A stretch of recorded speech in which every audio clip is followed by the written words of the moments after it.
Hi y'all, welcome back to this channel, and we are in part 3 of the video series on what you love doing for work. You know, you must have clicked on this title either because you watched parts 1 and 2 or because you are a seeker of what you love doing for work, right? And you're trying to find that out, and you're just looking for a tool to be able to figure that out. And so, if so, you're in luck. Have a browse through parts 1 and part 2. Part 2 was very much a practical exercise and tool that you can use to help you seek out what is it that your heart desires that you do. Because in my world, your heart is the bridge between your spirit and your physical body. So in a way, what your heart desires is what your spirit is calling out for you to do, right, at this particular season in your life. So definitely suggest you check those parts out. Now, and what if you don't? What's the worst thing that can happen? Well, you'll continue living your life. I'm sure everything will be fine, but you know, there is a risk that if you're doing what you are not enjoying doing, then perhaps that's your spirit calling out to you that, hey, you know, at this particular point in life, you have actually you're actually following a slightly different path, or you're moving away from the life path that you've created for yourself before you came into this world. There could be a variety of signals and signs from the universe, right, sending your way as to, hey, you need to just tweak a few things in your life in terms of what you're doing on a regular basis to make you feel more complete, to make you feel more energized, to feel more complete, more inspired to do things. And excuse me, you know, hopefully part 2, the exercise, that the tool that I have laid out and described in part 2 will help you figure that out. Now, I'll shuffle some cards from this oracle deck, Heart Oracles, just to see if we can get some messages of inspiration from the universe, from our beautiful angels and archangels and spirits, to actually give us a few messages as to what else could we do to actually find out what we love doing for work, whether that's through thinking love, speaking love, or doing love. Because I'm a big proponent of practicing love on a daily basis, because I truly believe the more you practice love, the more you receive it back. Okay, team? So here we go. I'm just going to go see if there's a card that's going to pop up right at the top. And 1, 2, 3. Let's have a look at the card right at the top and right at the bottom. So what we've got here at the bottom, we've got Jean Cocteau. Hopefully I said that right. And on the top, we've got Mies van der Rohe. Hopefully I did not butcher that name. I'm sorry if I did. Now, here's the guide to the Art Oracle. So let's read first about Jean, right? So we've got, what was he all about? Because this might resonate with some of you. You know, their descriptions about these amazing artists and painters might give you some thoughts as to where you might be leading, or how they led their life might be the way for you. So if we think about Jean, oh, here we go. He was born in France and lived from 1889 to 1963. So here we go. Avant-garde playwright, poet, and director, Jean Cocteau loitered with the creative elites of early 20th century Paris, earning a reputation of being fabulous company. He collaborated with composers and artists, and self-medicated with opium as needed. Throughout his life, Cocteau was haunted by his father's suicide in 1898. Themes on a sad childhood appear in works such as his novel Les Enfants Terribles, about 2 troubled siblings. His play La Voix Humaine, The Human Voice, involves one woman speaking by phone to her soon-to-be ex who's never heard. Along with Picasso, loneliness and miscommunication were also Cocteau's lifelong friends.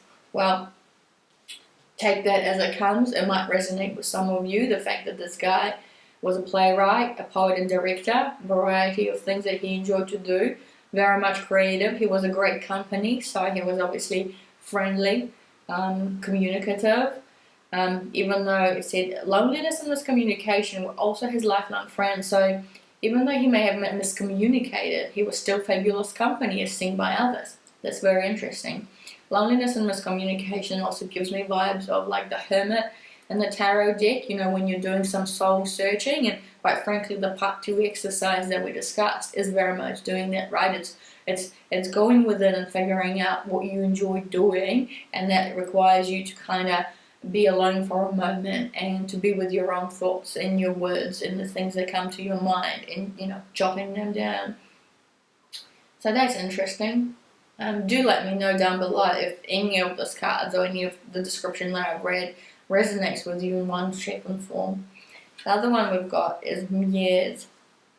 So Mies van der Rohe. Once again, I apologize if I've got those names and mispronounced those names. So he was born in Germany, 1886 to 1969. Fleeing garden variety, Third Reich, intimidation. Mies escaped Germany for the US in 1938. Before that, he had been the last director of the Bauhaus and internationally celebrated for his Barcelona pavilion of 1929. And before that, he had been Little Maria Ludwig Michael Mies, son of a stonemason, wishing to totally reinvent himself and the architecture of his time. He did just so in Chicago, reshaping the city's skyline in steel and glass, or skin and bone, as he'd say. In his later years, Mies went global. If only he'd lived to see his many clever aphorisms, i.e. less is more, become hashtags used for cyberbullying. Alright, yeah, well, there's lots packed into that, right? So it just shows you, during very troublesome times of our history, difficulties, challenges, variety of them, especially in Germany at that time, the Third Reich. He was a son of a stonemason, so a tradesman wanted to completely reinvent himself. That might resonate with you. You might be completely you might resonate the fact that when you were a child or in a family you did, a particular work, but you might actually be wanting to do something completely different, or your soul is calling you to do something completely different. If so, trust yourself, because this is what perhaps this card is trying to show, is that you can just follow your passion. You can move countries if you have to, in order to make your passion come alive, and feel the fire within you, feel the passion, follow it, and you will most likely succeed, because this guy was very successful. So that's awesome. Might just grab a card from the Energy and Spirit Oracle just to see if anything else comes our way for our concluding remarks. Any messages from the spirit world and the subject of, figuring out or finding what you love doing for work. Here we go. Do remember that each journey is unique, and it's important to actually make sure that, the tools that we have laid out, any practical suggestions, practical tips, can be applied in a variety of ways. Ultimately, I'm just a big proponent of making sure that you practice love as much as you can through thinking love, speaking love, and doing love. And hopefully that's enough of a principle in your life that you might resonate with, in order for you to come up with some amazing thoughts and inspiration and feelings of where you might be going next on your journey, and identifying what you love doing for work. So the card that popped up just from the Energy and Spirit Oracle is number 44. Divine Presence. 4 and 4 make 8 together. You may have seen 4s a lot around. It's fine. Divine Presence, the force of love and creation. That's what's written at the bottom of it. That's amazing. And the instant message that comes through is this beautiful sun, a ball of light. The force of love and creation is magnificent, right? So the more love you exercise and practice in your life, I'm a big believer that you get more because of it. And in fact, as I mentioned in one of the parts in this video series, inherently we're all creators.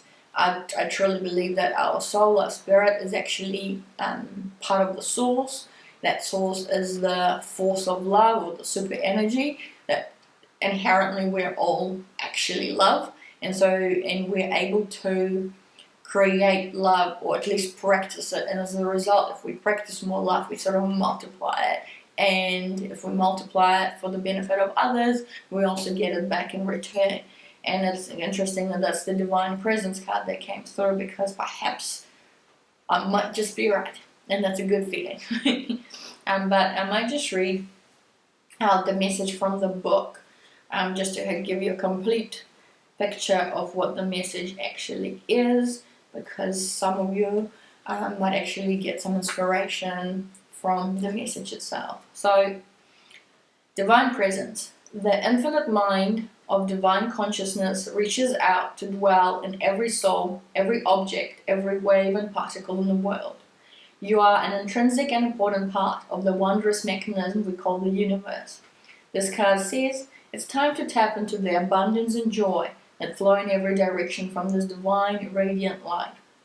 The love of divine intention connects everyone in the process of healing and enlightenment. We have come here together for important reasons, and reconnecting with divine consciousness is one we all share. Recognize and honor the beautiful energy of the divine within you. No greater strength exists than the co-creative power of aligning your own intentions with this infinite source. Connect with this loving force, which is always within you, willing to answer your questions, heal your hurts, and fulfill your dreams. When you open up to the radiant, ever-glowing light of the divine, its endless blessings will illuminate your life. And the affirmation in relation to this message is, I am one with the loving presence of the divine. I align my life with the pure light of abundant creation. And I think that's beautiful to actually wrap up the end of this video series, which is figuring out and finding what it is that you love to do for your work. You know, the message really here is go within, figure out the co-creative power that makes us all, or unites us all. Have reference to divine attention, you know, and the tool that you will be hopefully applying in your life, which we discussed in part 2, is you trying to connect with your own thoughts, with your own heart, with your own spirit, with the beauty of the universe, all the spirits, angels and archangels. That's your divine intention, right? You're sending out, you know, questions and receiving messages and answers in return. And ultimately, open up yourself to the radiant, ever-glowing light of the divine, and its endless blessings will illuminate your life. If you undertake the exercise, or you might have a completely different approach. You might not wish to do the part 2 tool. You might have your own way of doing things. If so, please comment them down below, so that this lovely community can actually learn some other approaches as to figuring out what you enjoy doing and love doing for work. You know, ultimately, you will open up yourself to endless blessings to come your way, to illuminate and give you some clear signs as to what is it that you, what is it that you enjoy doing in your life at that particular season in your life. Remember, seasons change, you may change, and as a result, what you do may change over time. That's all valid, it's all okay, it's all part of this lifetime that you're in. But I think I'm just going to wrap up there and say, hey, you know, if you like this kind of content, please like and subscribe to the channel for more content. I did make a commitment that 22% of my earnings and income as the loving soul, aka Viktoriya, will be donated to charities and other noble causes. I will link the video on that subject, what that means in practice, down below. I will just say that, you know, you're liking and commenting and subscribing and sharing this with others will be extremely appreciated, because of the fact that this will enable other people to watch the content, and together over time we will multiply the love and send more goodness to other people out there who need it at this point in time. So with that in mind, I wish you all a very good day. Have a lovely day. I truly hope this content resonated with you and you found it inspiring and helpful. I will see you in my next videos. Thank you very much. All the very best.